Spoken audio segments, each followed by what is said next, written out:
Hello বন্ধুরা, নতুন একটা ভিডিওতে তোমাদেরকে স্বাগত। মোড়ান ধারাবাহিকের আজকের পর্বে দেখা যায় যে পূজারিনীর মা পূজারিনীকে বলছে, তুই কেন ওই বাড়ি থেকে চলে আসলি। কিন্তু পূজারিনী তার মাকে আসল সত্যিটা জানায় না, শুধু সেই ডিভোর্স পেপারের কথা কল্পনা করতে থাকে। তারপর পূজারিনীর মা পূজারিনীর দিকে তাকিয়ে বলে, তুই সত্যি করে বল, কী কারণে তুই ওই বাড়ি থেকে চলে আসলি।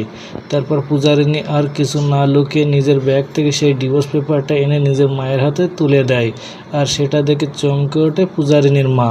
তারপর পূজার মা তাকে বলে, এই ডিভোর্স পেপার কি মহারাজ তোকে দিয়েছে? পূজা বলে, না, উনি অন্যভাবে ওটা আমাকে দিয়েছে।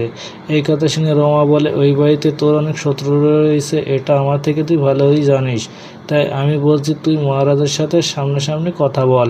এদিকে রাস্তার পাশের দোকান থেকে চা খাচ্ছে আর পূজারিনী ও মহারাজের কথা ভেবে হাসাহাসি করছে সোমনাথ ও প্রিয়াঙ্কা।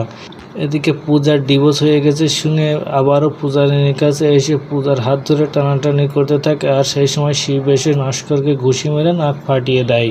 আর মিলি মহারাজকে ফোন করলে মহারাজ চলে এসে নস্করকে মেরে অজ্ঞান করে দেয়। তো বন্ধুরা, কী ঘটতে চলেছে গল্পে এবার জানতে হলে আমাদের সাথেই থাকুন। ধন্যবাদ।